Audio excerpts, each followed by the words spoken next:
If you give me the next 30 minutes, I will change your dating life forever. Because the dating lessons and pieces of dating advice that I'm going to give you in this video took me years to learn. There are also lessons that I have learned from coaching women from all over the world. UK, US, Australia, Dubai, Saudi Arabia, you name it. And the problem that I see too often is that women learn this too late, after they've already invested months, years, sometimes even decades of their lives. And so the goal of this video is to give you the dating lessons and pieces of advice I wish women knew sooner, before they learn the hard way. For those of you who are new here, hi, my name is Ale. I am a dating strategist and women's coach, here to help you step into your fullest potential so you can get the love and respect you deserve. Now let's begin. When a man wants you, he will claim you. And I think the mistake that women make too often is they grow up watching Sex and the City. And so often women will come to me and they'll say, I just feel like I'm Carrie Bradshaw and he's my big. I need you to understand that man strung along that woman for nearly 10 years. And Carrie was never his preference. Carrie was his tolerance. He didn't want to be seen with her. He didn't actually want to be with her. And I want you to raise the standard for love in your life. You are so much better than a Carrie Bradshaw and big dynamic. When a man wants you, he will move mountains. He will make it happen. He will fix it. He will leave no stone unturned. And there is nobody that can convince him out of his decision to be with you. Not his friends, not his family, and certainly not his mother, because you are the woman that he wants to build a life with. When a man wants you, he makes it happen. Next, your absence is more powerful than your presence. And I know what you're gonna say, but Ale, I'm so extroverted, I'm so bubbly, I have such a great aura. Those things might be true, but I need you to understand that it is in your absence that your value is going to be revealed to the people around you, to the person that you're dating. For example, when you really need something that you don't have, you truly understand the value of it. And sometimes access can breed blindness. It is so easy to become blinded to the blessings that are all around you. But when they are taken away, when you feel the absence of the things that you truly want, that you truly desire, you actually value them more. And men fall in love in a woman's absence. The women that are treated the absolute best are the ones that slightly scare the shit out of the men they date. And how do they do this? They do this by upholding their standards, by always being willing to walk away. If a person mistreats them, they don't take that as an opportunity to turn this into a scavenger hunt and try and pinpoint what childhood trauma has triggered this man into acting this way. They just get up and they walk away. They let their absence speak for them, because it is when you are gone that they think to themselves, oh my God, what did I do? I cannot lose her. And that is when they shape up. But they can't possibly learn that lesson when you continue to stay, when you rationalize this behavior, when you are overly forgiving. I want you to think about the most forgiving person in your life, the person that gets taken for granted the most. Who do you think of? Probably your mother. And I want you to understand that this man already has a person in his life who fulfills that role. Know your role and always be willing to walk away. Next, the more you do for yourself, the more others want to do for you. The more self-sufficient you are emotionally, financially, mentally, the more you are going to show to other people that the reason why I'm here, the reason why I'm engaging with you is because I want to, not because I need you.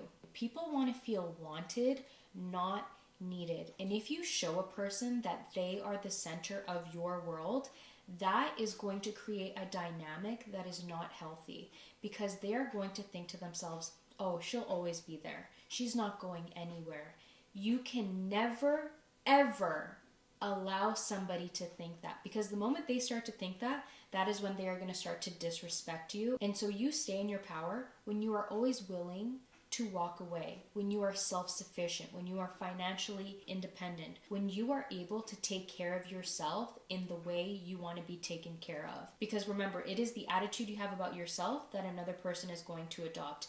It is the way you treat yourself that gives other people the guide on how to treat you. Next, how it starts is how it will continue. I know you think that by being the cool girl early on, you're going to get super close to him, you're going to build this emotional attraction, this emotional connection, and then you are going to be able to build from there. And then finally, he is finally going to step up and be the man that you need. He's going to be the one buying you flowers. He's going to be opening the door, and he's going to be that man that you've always wanted. No, because what incentive does he have to step up and be the man that you need when he's already getting everything that he wants? You know that quote that we all hate where they say, "Why buy the cow when you get the milk for free?" It's true. I want you to think of relationships, especially new relationships, as laying concrete, okay? When you lay concrete, you're still able to mold it.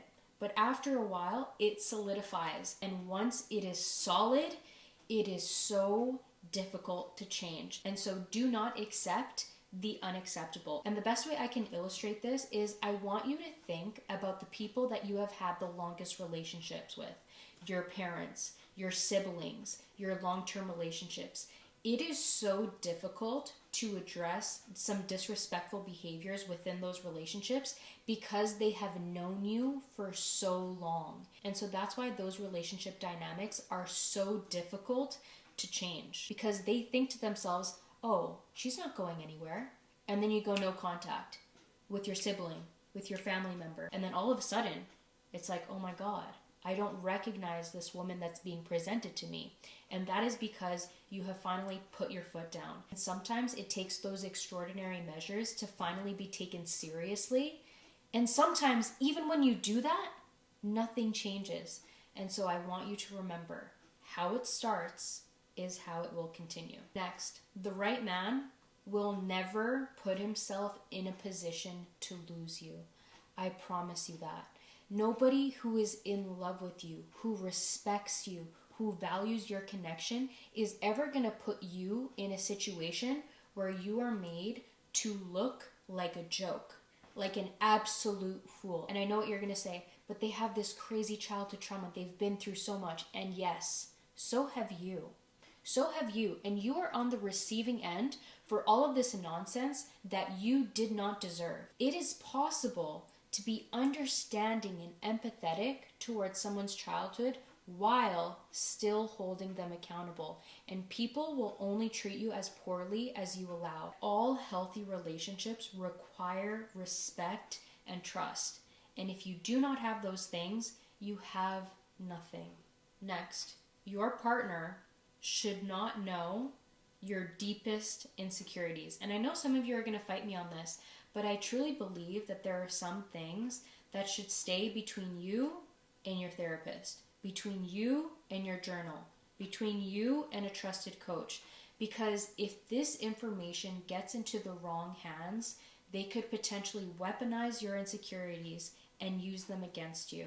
In fact, I think that there are some things that your partner should never know. Your partner should not know just how poorly your ex-boyfriends treated you, how they laid their hands on you, how they cheated on you, how they did all of these things. Because too often what I have seen is when women share these intimate details of just how badly they were betrayed, it's like giving this person the blueprint of, this is a list of all the things that I will tolerate. It's almost like you're calling that into existence. And so I think that there are some things that you should just never share with your partner, those being some of them. Next, focusing on the potential of a person means that you don't like the reality that is being presented to you. I need you to understand that you don't date a person's potential, you date their reality. And if you are fantasizing about the potential of a person, if you keep thinking of, oh my gosh, in 5 years, he can be this, he can be that, he can be the other, that person that you are so deeply in love with, that fantasy, yeah, you're actually in love with yourself, because that is just what you would do if you were in their position. And so I think a better question that you should be asking yourself is, what is it about this person's reality that I cannot come to terms with?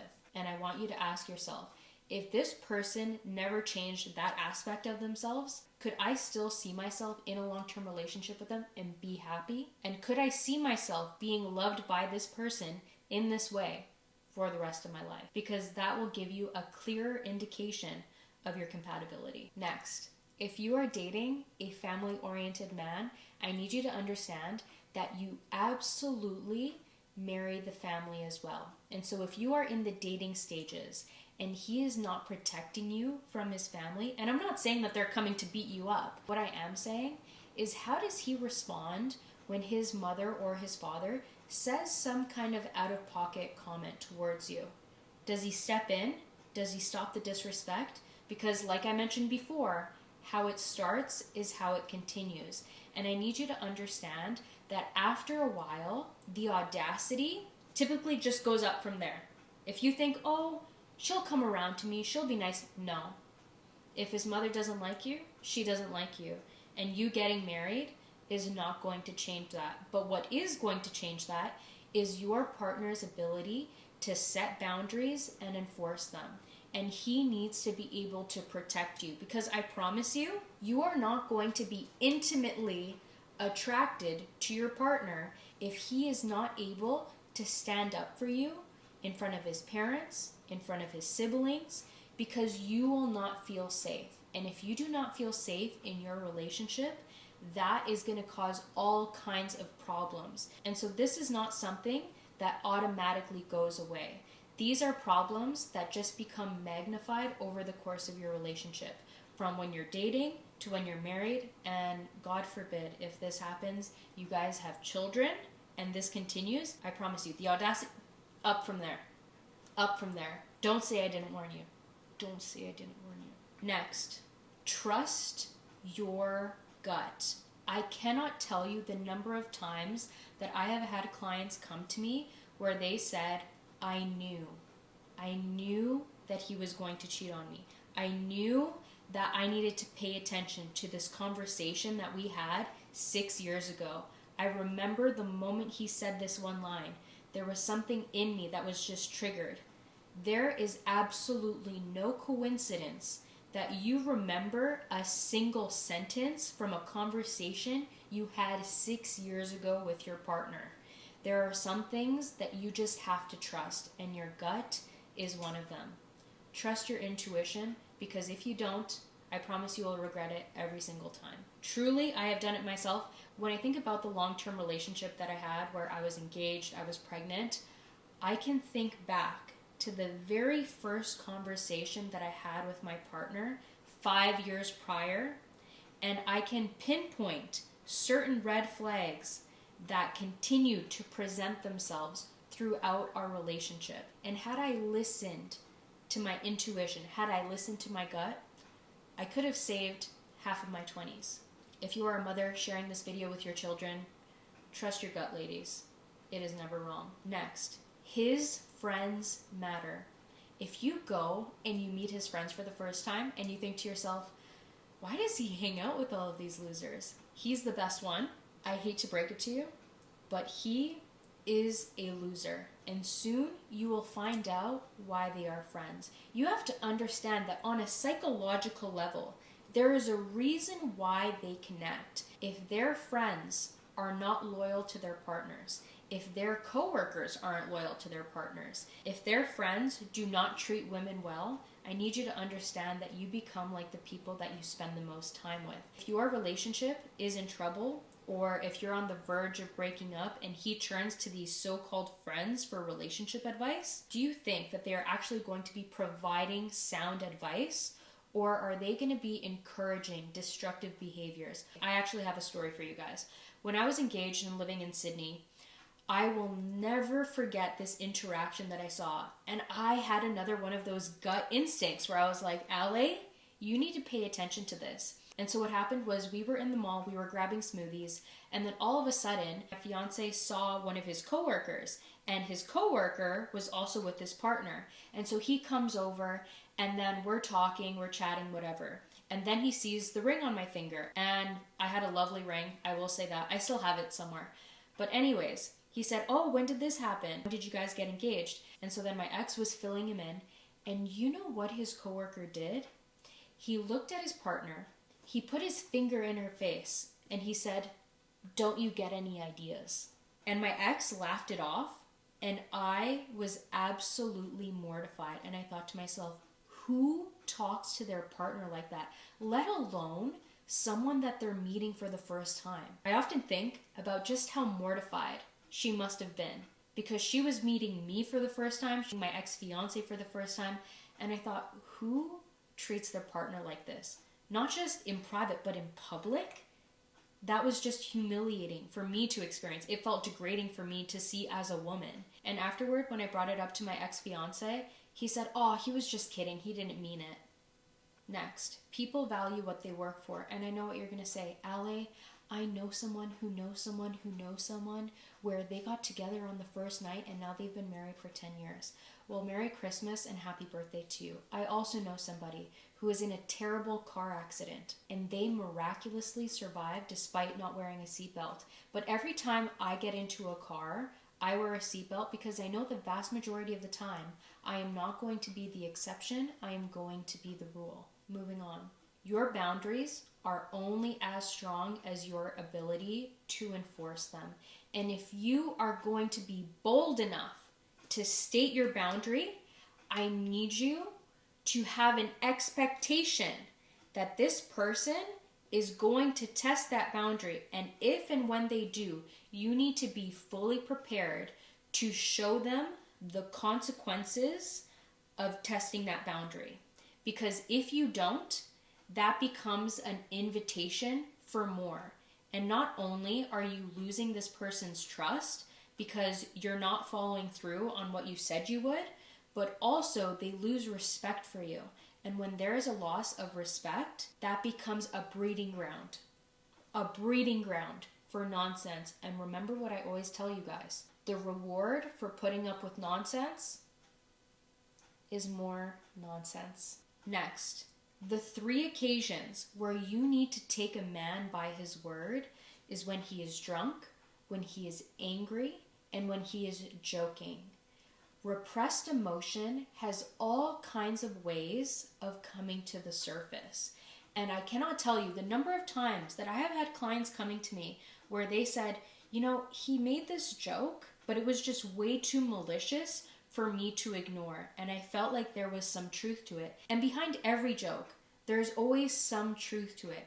And so these are the times when I need you to be cautious, when I need you to be on high alert, when I need you to pay attention. Yes, it is nice to kick back and have a joke, but not when you are the butt of the joke. Not when you are being disrespected. Because in these moments, this man is showing you exactly how he feels about you. And no man who is inherently benefiting from the access you are giving to him is going to tell you to your face, I don't like you. I don't even respect you. But I like sleeping with you. I like this intimacy that we have, and you are just a placeholder until something better comes along. No man is ever going to say that to you, but it's always going to come through with his actions, with his boldness when it comes to disrespecting you, whether that comes in the form of cheating, calling you names, putting his hands on you. Always trust his actions. How is he showing up for you? Is he willing to compromise? Is he willing to meet you halfway? Next, love isn't hard with the right person. Yes, you will go through hard times, but I think that too often people buy into the idea of struggle love when really it's a trauma bond, when really it's a sign of codependency or incompatibility. Chaos is not a sign of passion, and that is not something to get excited about. What's actually happening is this person is showing you something that's familiar to you.